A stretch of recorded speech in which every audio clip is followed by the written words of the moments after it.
Hello. Hello. Okay. So, all right. So for today, I'm liking this in this episode of reading from the Parinama method, we're going to do something a little bit different. Not entirely different, but a little bit different is I'm going to read the last section of Shame and Unspoken Standards, the interruptions and stressors for the fifth hub.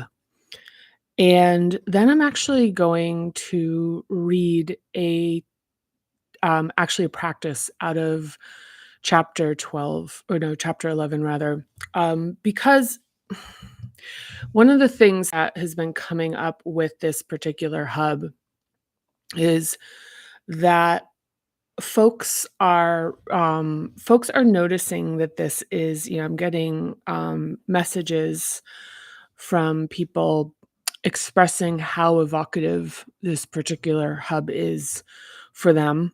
And I figured I figured this would be a good place to address it. And I think one of the first thoughts that I have is, I want to share a little bit about my own how I managed the intensity of what arises while I was writing the book. And I can also talk a bit to sort of my day to day.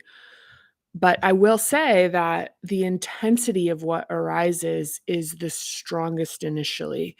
And so back to when I went through kind of it would almost be like a first process with the writing of the book and the time spent around that was the strongest, because it's kind of yeah, actually I'll just leave it at that. And now it's my understanding of what's arising is and how to work with it and manage it is kind of a bit has more.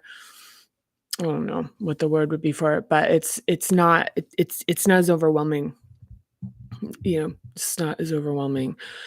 Even though it's strong, still it's not overwhelming in the way it used to be.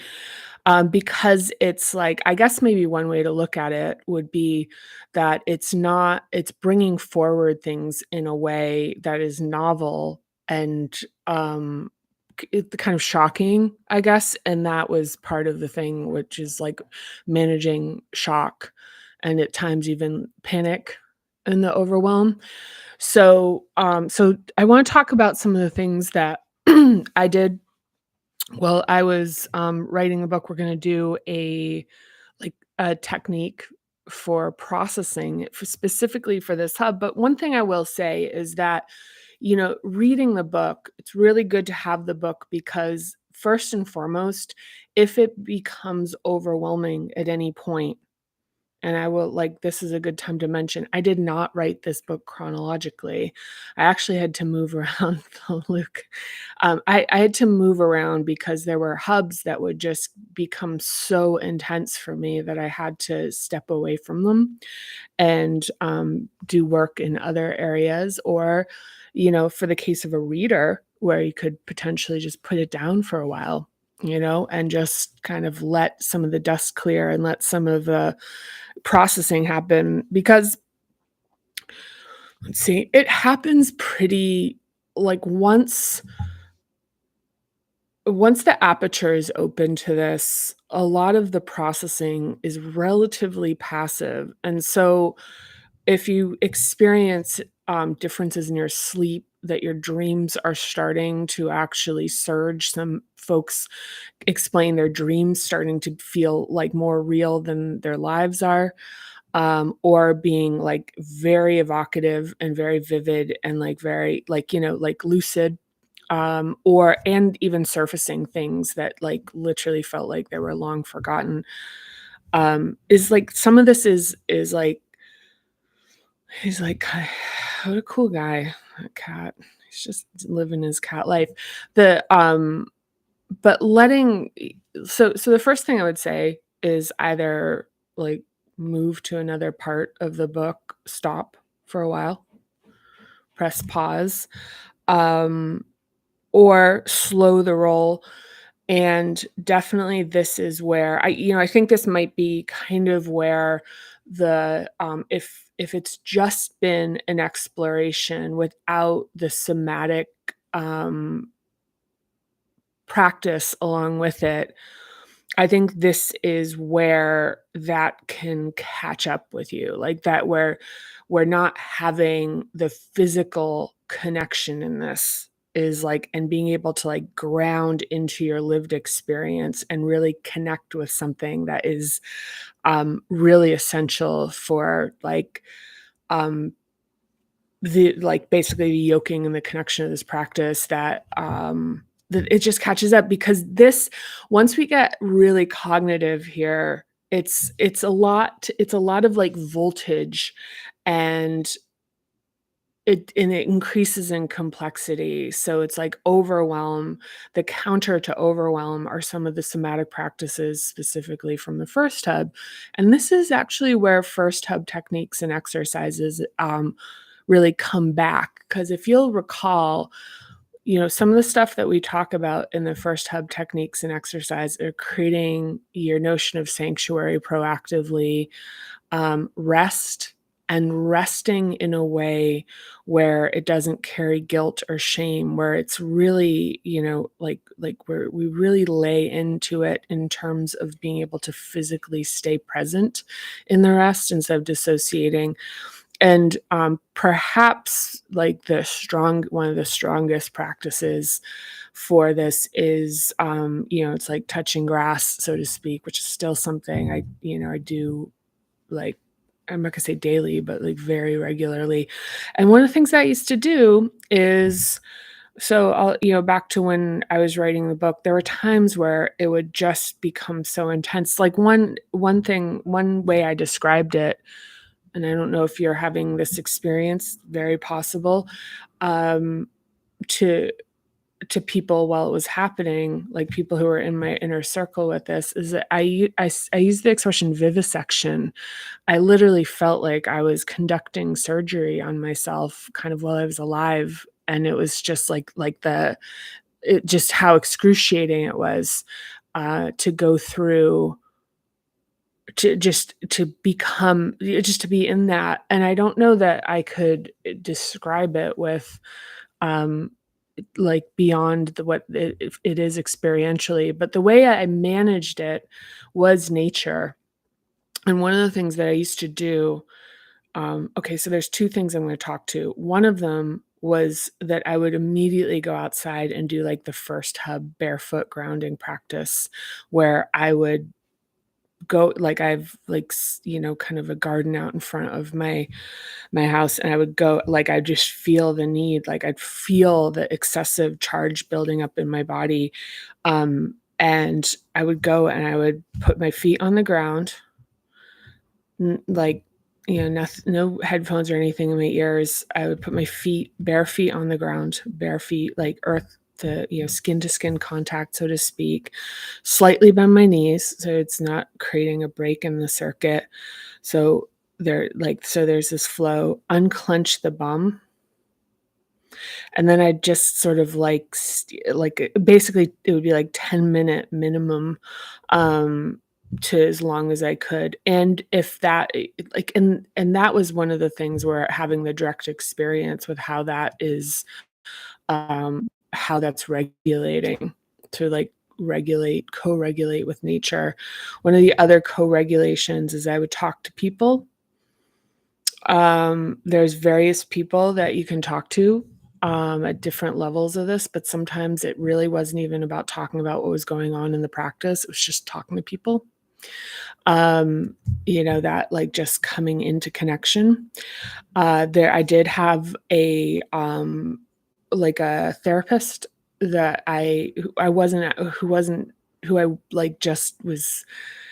I don't even know what you would call her, but she was a therapist, and we do these check-ins, and she kind of did a lot, like, sort of acute management and she was, like, versed in this, universe, and so she'd help me through she'd like help me through, and that actually is sort of its own interesting story for the vault. It's about kind of like what like about that, um but like getting into co-regulation. So I'm spending some extra time talking about this here because I understand that, there's also like kind of a physical practicality. When you look at this hub, it is the most narrow point in the physicality of this of like our soma. So it's kinda, it's like we've gone through the body, and now all of a sudden we're at like the neck, which is like the smallest kind of, potential log jam, and when there's like a holding back there, you just have to think of like how much is kind of like, like just the meaning of that, or just symbolism of that rather. And I will so one of the things that was that I originally thought that I was pretty, outspoken, like, I didn't recognize, the interruptions and the adaptations that I had in this hub, and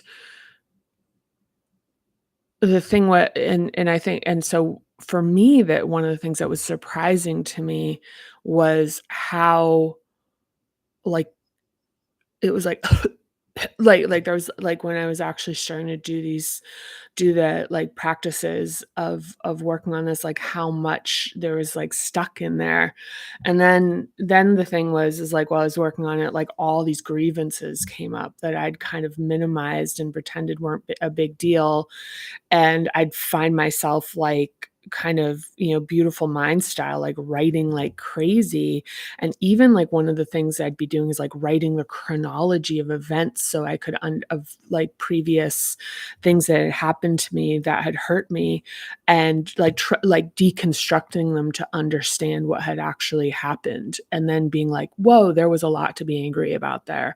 And then kind of working on processing. We're gonna talk a little bit about working on processing that here.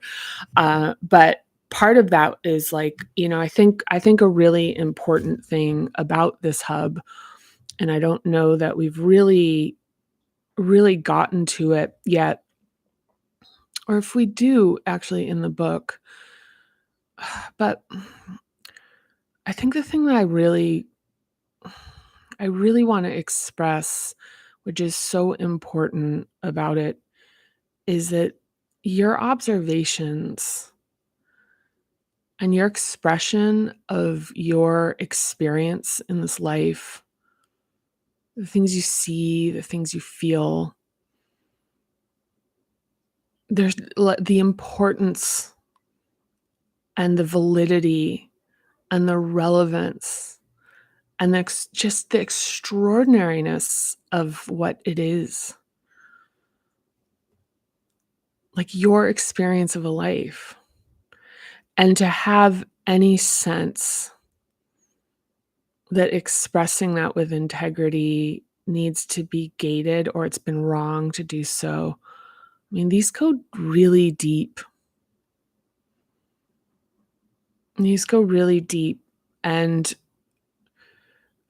part of what we reclaim when we do the processing in this hub is our own relationship with having interest with ourselves. So part of the thing about what I'd call like damage to this hub is a belief that you're not interesting, that the things you have to say are stupid. I mean, I like even saying that, I have a reaction to it. It's like it's not stupid.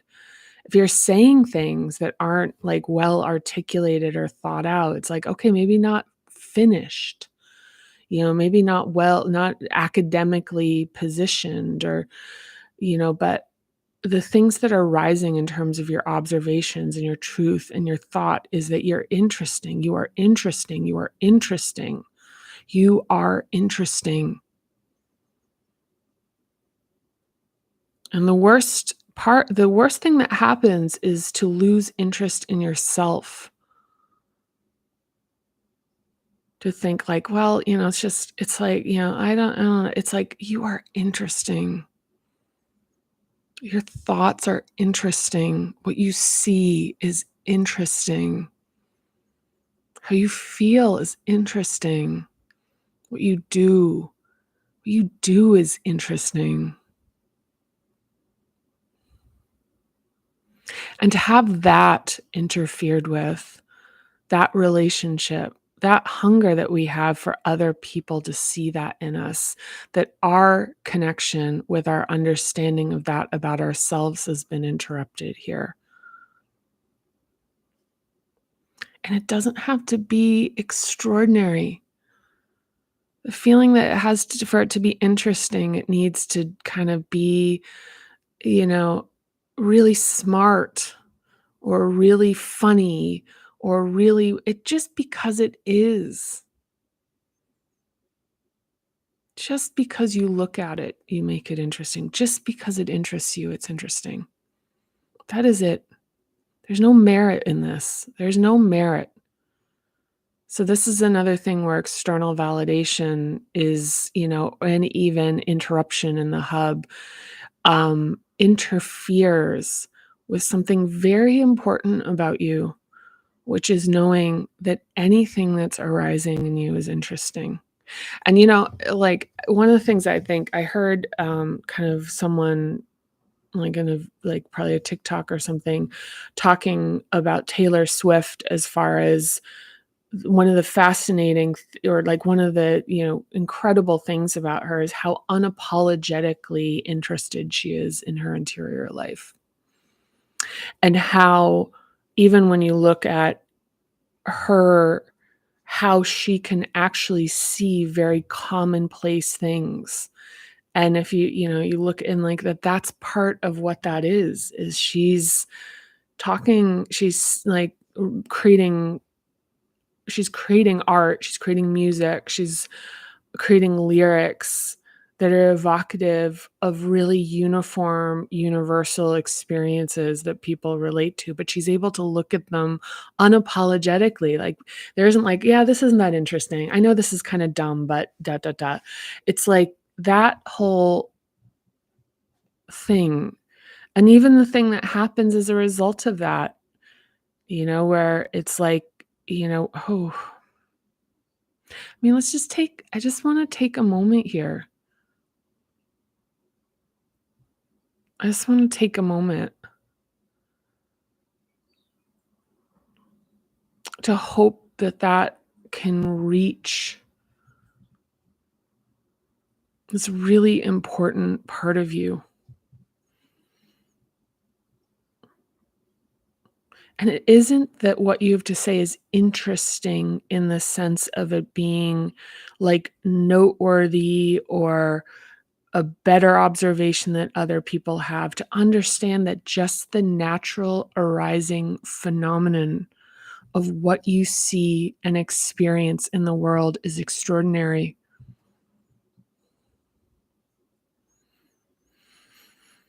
Hmm. Just that. The mundane. The only thing that makes things mundane is the idea that it's mundane.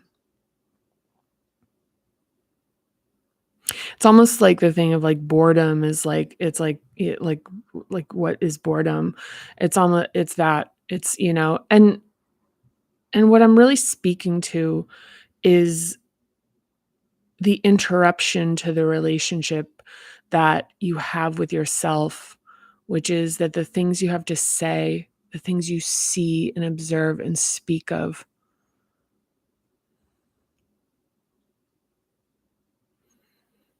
that they're important. They're important. And they don't need to, they don't need to be important to anyone else.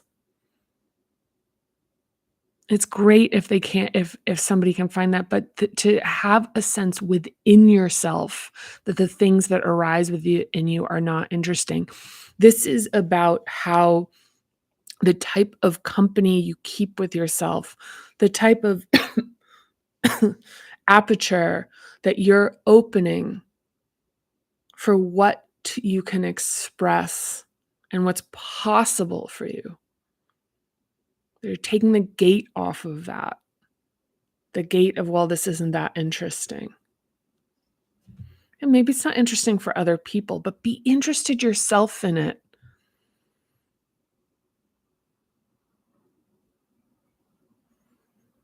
Be lovingly curious about what your experience is, what you see. Like, why is that interesting? How do I feel this? Like, what am I doing? Like with this, like, what's the, you know, and so that's the restoration in this hub. And you'll notice that a lot of these notions have been stigmatized, systematically stigmatized, that it's like to be interested in yourself would be narcissistic, but actually a narcissist can't connect to this relationship, or is a block. I don't say can't. It's a block to being able to have an interior life and to understand it and to have its capacity grown. So it's like, so everything's outside. But the thing is, like, when the inside, when you have that kind of interest, then it naturally like it proliferates. Like, I'm thinking like petals in terms of how interesting other people become. So what we're talking about right now are some of the interruptions and stressors that adapt this relationship we have with ourselves. And the thing with this, okay, I want to kind of tune in here.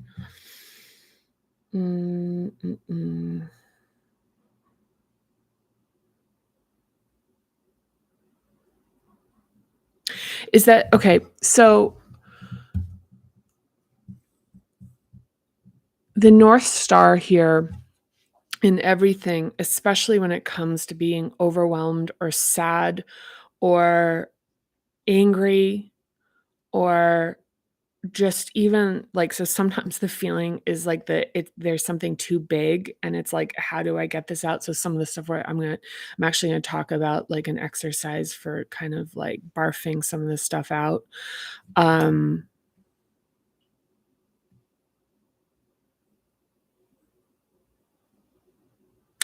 is attention and nurture. It's attention and nurture. It's patience, attention, nurture. And what I mean by attention is, I like talk about TikTok videos. I was watching this morning that woman who's like a YouTube blogger who was, had this like tough parenting stuff, and watching it, makes you like sick, like about her disciplining kids with food and had her kids on like calories. And if they didn't, she asked a kid to, one of her daughter, her young daughter, like, here, I want to take you to a movie. And because the girl asked what movie it is, she was like, you know, like, she just, the way she was just like made to feel that she did, like she's not allowed to do that and it's ungrateful.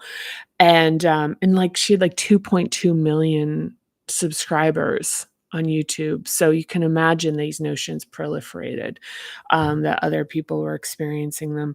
And one of the things that she'd done was, one of her kids was really sick. And so like, and she'd done a video of being like, she's really sick, she needs to go to the emergency room. But I went and took a shower and then I started cleaning the bathroom. I'm laughing, like, just as an uncomfortable thing. And so what I'm getting at here is the antithesis of this is that when this is like, if you are at a point of overwhelm or backing off or practices are not working, that this is about that kind of attention, which is, it's really well supported to have a therapist while doing this work. Many people are doing it right now. I've found that Parinama created an opening, which made them understand that is like, oh, this would really help if I have someone to help to work through these topics on. Is not the denial, like no denial of care, no denial of care, no denial of care. You need a doctor, you go to the doctor. You need a dentist, you go to the dentist. You like what if you can, like no denial of care when possible if you have access to it. Some folks do not. So that's another matter. So yeah. And and I'll say I'm sorry if these are things that are sad.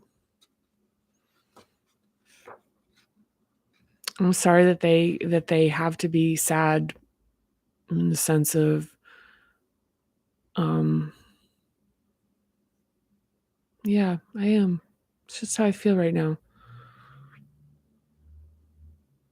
I want, I want you to be comforted in this. I want you to be free.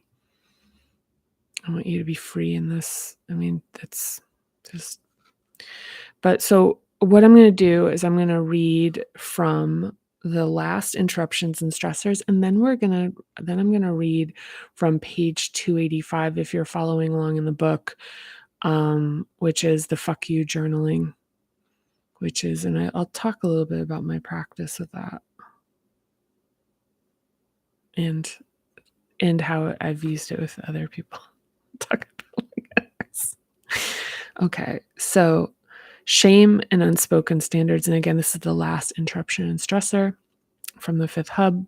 So we usually learn of unspeakable cultural and family expectations and beliefs by accidentally stumbling onto them and speaking of them without knowledge of their meaning. If a family has addiction, mental illness, financial problems, or other emotionally loaded issues that are not discussed, this hub can be deeply affected. And I would say, I'm going to put this in, other things that can't be discussed. I would say self-awareness of the parent.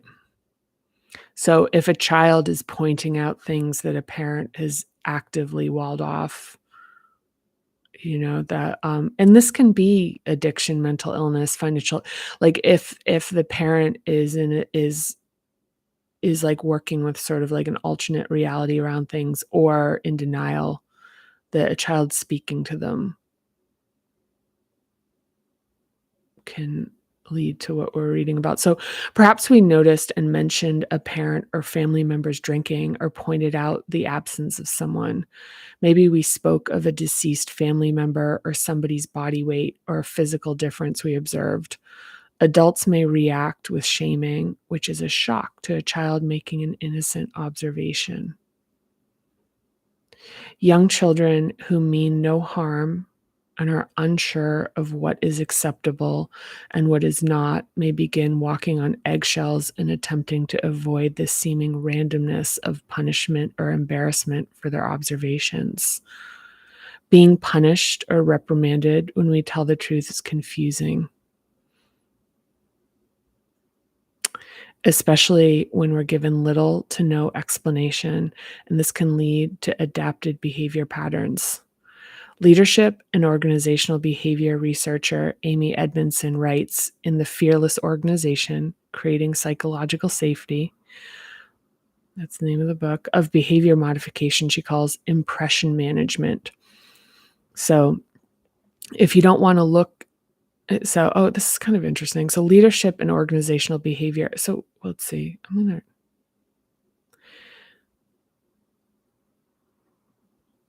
okay. So this is writing about like the protections that we take on. So it feels like sort of out of the blue, that notion of a professional book. But I do think, so she's talking about impression management, which is a protection against, an adaptation, so to speak, against the shame experience by speaking and having bad experience, having bad experiences with speaking to these things. So if you don't want to look ignorant, don't ask questions. And this is called impression management, which is being political. If you don't want to look incompetent, don't admit weakness or mistakes.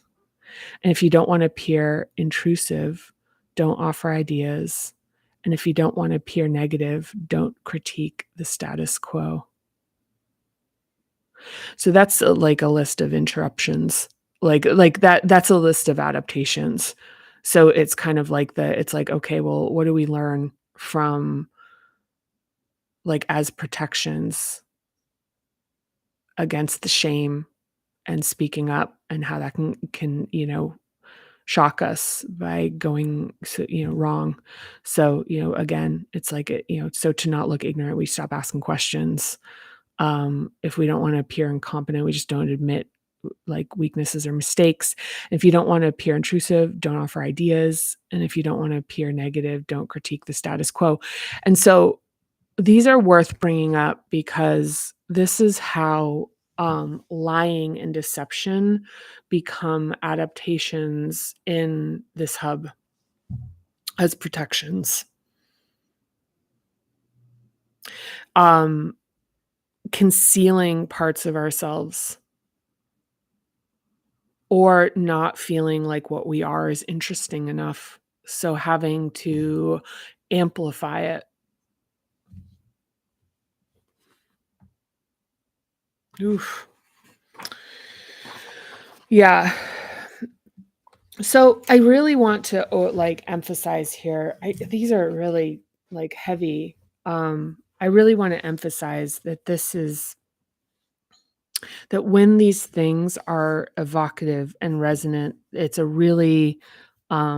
great opportunity for when it feels like it's more than you can manage. It's a good indicator that enrolling your care team, as mentioned earlier in the book, is becomes once again an essential consideration, which is talking to. And so actually here, this is something for American folks at least. um so this is advice I give to people who work for me, and is that when sometimes people, if in need of a therapist, will not know where to start.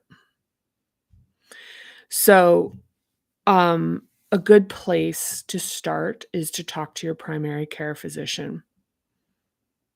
It's just a good place to start to say, this is something I want to explore.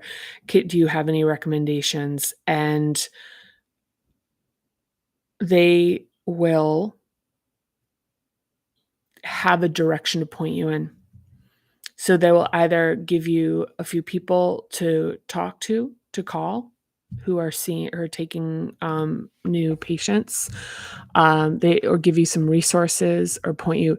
So it's just a good place to start, because a lot of times it feels like, well, where would I even begin with this?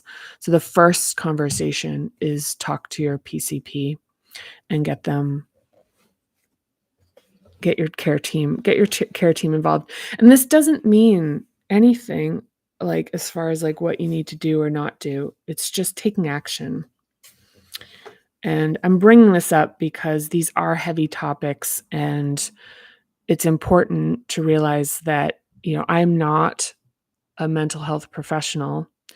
And so I want to be really mindful about your self advocacy and my advocacy for your self advocacy.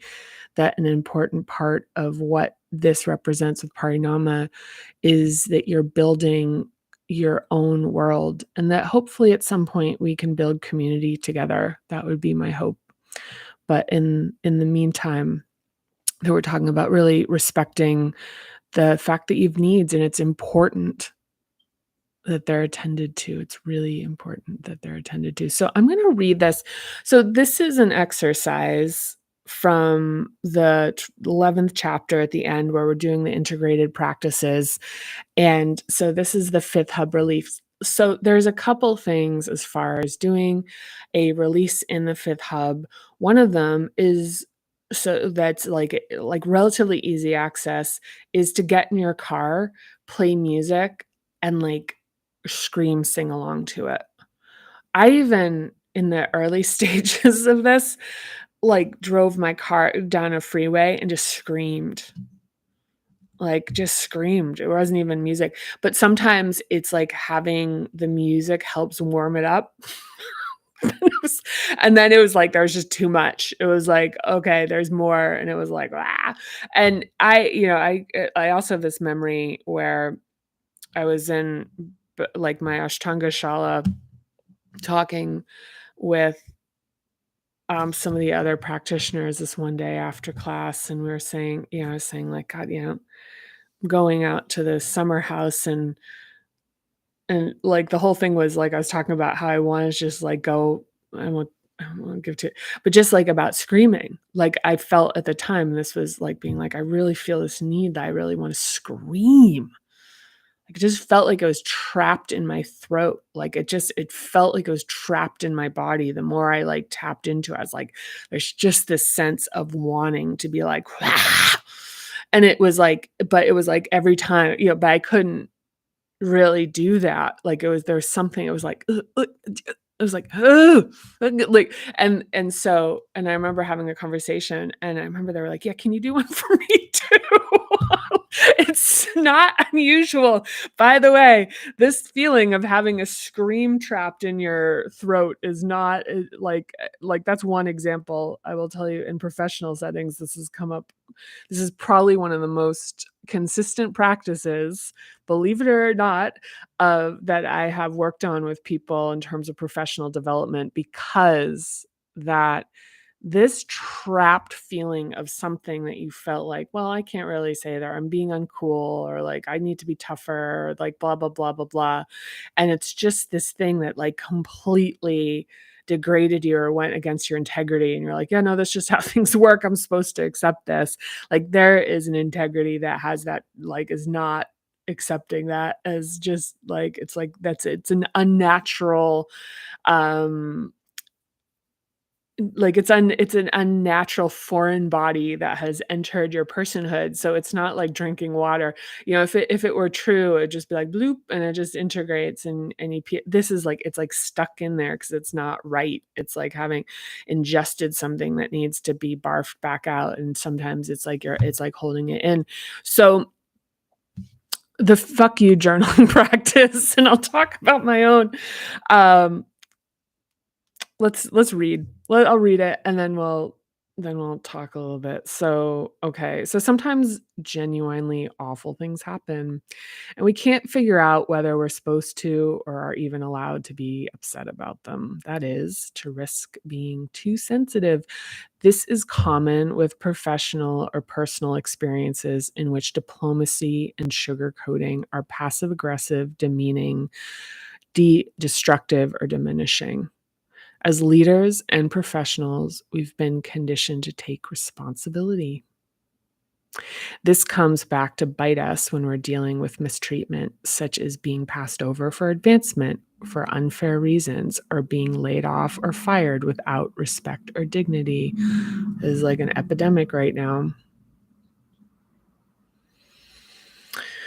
So, unfortunately, there's an epidemic of mistreatment. Yeah, okay. So, spoilers once again. Unfortunately, there's an epidemic of mistreatment in the workplace. Perhaps you don't even feel angry. You feel demoralized, depressed, and your confidence has taken a hit. We don't all we won't always feel comfortable accessing anger and won't feel ready to speak it aloud. Many of the folks I've done this exercise with begin the process with reluctance about the notion that they're angry, but afterwards find themselves a bit astonished and relieved by the release that there was so much of it. Keep in mind that full blown anger is socially stigmatized as out of control, harmful, and even immature. So it's often hidden, while the indicators of its existence are feelings of irritation and frustration. This is where the fuck you journal comes in handy. If you can take a few minutes to build momentum, it can take a few minutes to build momentum, but be patient.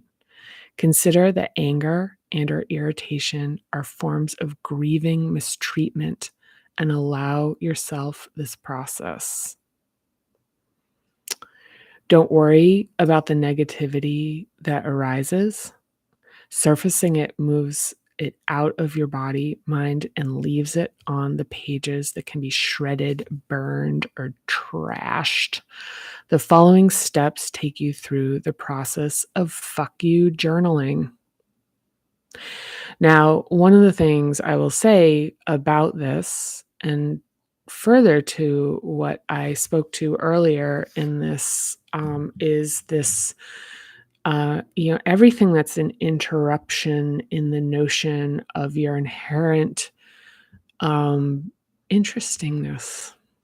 So one of the things that when we get these indignities stuck in our craw that we do not express is it's almost like they're sort of like absorbing light, and in a sense they have a second guessing ourselves. And once again, all the interruptions in this hub have this thing where they actually like interrupt the flow of us feeling like we can trust to articulate what's coming up and that what we have to say is interesting. I mean, like interruptions in this hub, some practical examples of this are not speaking up in meetings because it's like, well, what I have to say, I'll bet everyone's thinking this anyway.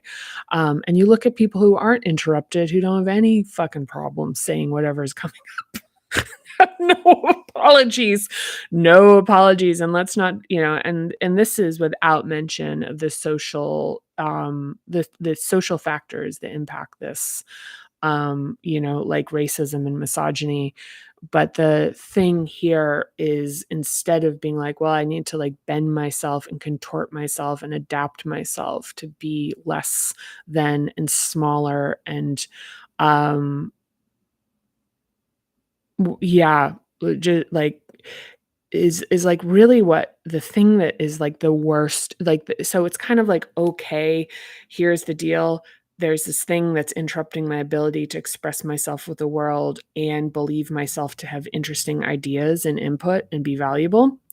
But there's the worst thing is that we believe we are not interesting. Like this is more dangerous. It is more dangerous that that how bone deep this can go, which is to say like, oh, I don't want to do that again because of the pain, the hurt of having felt like you were wrong, like the direction of interruption in this hub. So part of the reclamation of this is this kind of, we'll call it like the Taylor Swift energy, Beyonce energy, like this quality of being unapologetic. And I think it's why, you see videos of people at the Renaissance concert or at the Eras tour, how emotional it is for them to watch a woman be powerful and unapologetic, and even for them to be screaming along with the lyrics that like speak to their heart. This is a fifth hub thing. This is a fifth hub thing. And the reason they're sobbing their faces off and crying and having these incredibly cathartic experiences is like directly related to what we're talking about here. So we're going to talk about the fuck you journal and the practical application of it. So, okay. Step 1, this is bulleted and you'll find this on page 285 of the Parinama method, transform everything. So bullet 1. So it's best to do this when you feel safe and when you can rest afterwards. If there are people around you, make sure they can hold space if tears and emotions arise. Find some pages of paper that can be ripped up. Some folks burn them. I've burned them. An empty page on your computer can work, but if you can handwrite, you're more likely to feel the physical release of the words and the words will likely become big and messy as the feelings release and express themselves. Highly recommend this as a physical practice. If it's like too foreign and it has to be on a computer, it's fine. But I think that's reducing the potency of this by quite a bit. But it still does something. It's still a thing. And then you delete the page. Because there will become a physical aspect to the writing. I'm laughing because it's fucking great. Okay, so imagine the person you want to confront the most. There may be a line, but you know who's at the head of it. Now start writing what you wanna say to the person. It may begin politely, let the energy build. So it may begin kind of like, "Well, it's really I really don't like when you say this to me." And if you kinda keep being like, just imagine them, like, just keep it, allow it to, like, just be like, and be very aware of, like, this is a place to let this out, and express this. And I will say, I wanna bring this up before we go deeper into this, is that there's the fear that this, or the like, reticence that this releasing this makes that person more powerful. It does the exact it's counterintuitive. It's like the idea that it's like, if I were to express the level of my rage, they remain powerful as long as it's contained within us. But there's something clowny to at least in my processes of, like, once I let it out, that it's like it's kind of like all things that are sort of like adaptations and these kind of, I guess what I call, like, shadows and darknesses, is that, and all these systems, so to speak, is that they only exist and they only maintain their power by our participation in them. So this is actually, it's like releasing it, and like their power, like processing it, and it's like, and passing it through. And it can take a couple passes for some particularly, like, strong relationships, but but even just chiseling a couple of the layers off of it can be really big, as far as being like, wow, this isn't, you just like exposing, um, or what is it? Yeah, I guess exposing, I'll use as it. So don't be afraid if the emotions surge. They will pass as you continue to write. But if you begin to feel distressed and sense that stopping is a good idea, then take a break or stop. Use the words you've always wanted to say, even if they feel dark and nasty. Remember that everything coming up is coming out, and that releasing it means you no longer need to carry it. So make them as ugly and messy as they need to be. It literally is like barfing up bad food. It's just, you're just getting it out of your system. So if you can, keep going until you can feel the intensity winding down. Take a few cleansing breaths, allow yourself time to settle, close your eyes, and feel the release.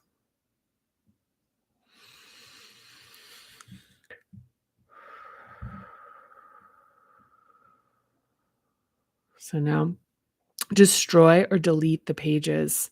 If you can do it safely, burn or shred them and dispose of them in a way reminiscent of trashing and flushing waste.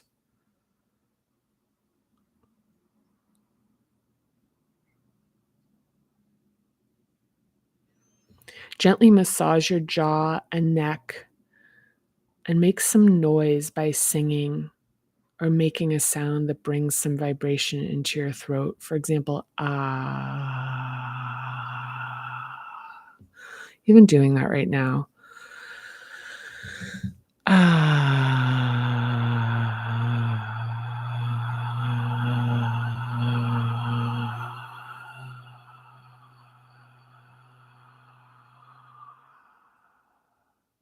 There's also the VU for the polyvagal. So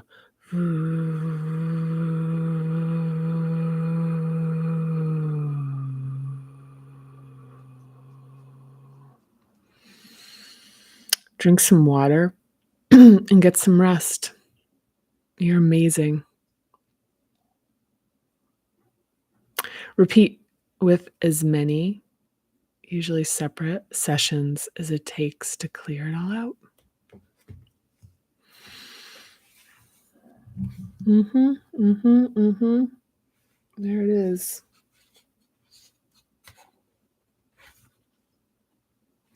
Yeah. This is hard stuff, and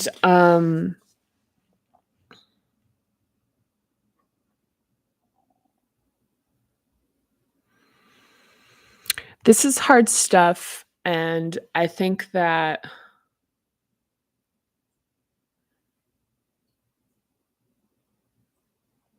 If it feels like it doesn't move with somatic practices, if it doesn't move, if it feels immovable, I mean, that's something I think where it's like looking at mental health and support in that respect is important. Yeah.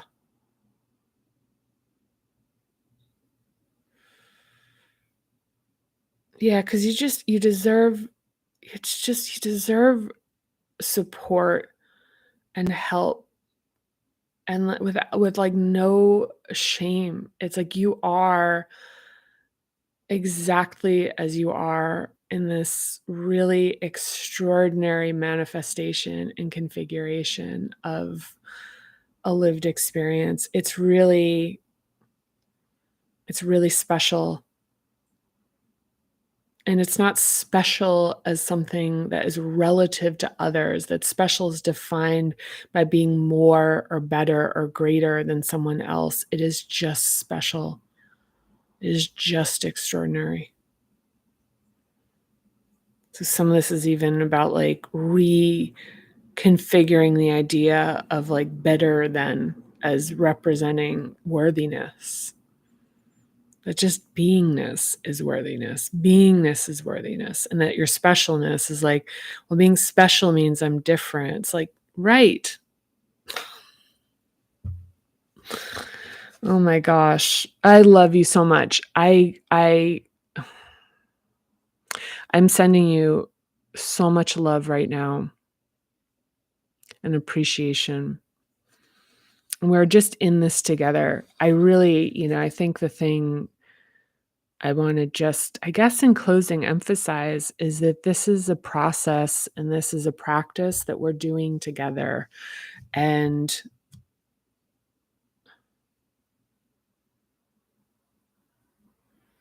that, it's kind of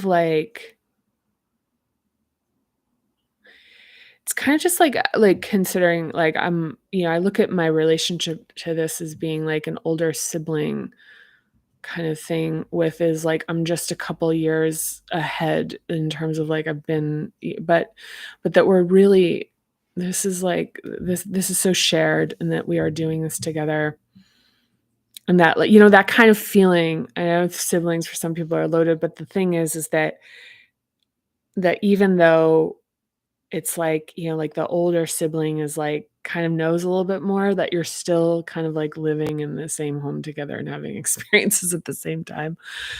That's what I'd compare it to. I don't it's this isn't like it's just it's really your experience is like we're having these together. We're having this together. So, yeah, if you're feeling overwhelmed by this, either stop, take a break for however long it feels right. Touch grass, go outside, pet your pet an animal, talk to somebody.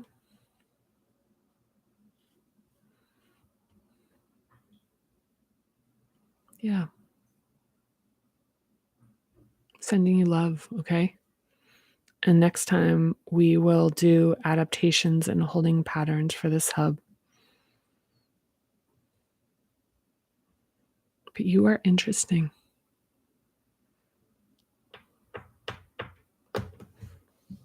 And I can't wait to see you next time through the time space fabric of time and space. Oh my gosh. Okay. All right. I'll see you next time. Thank you so much. Bye for now.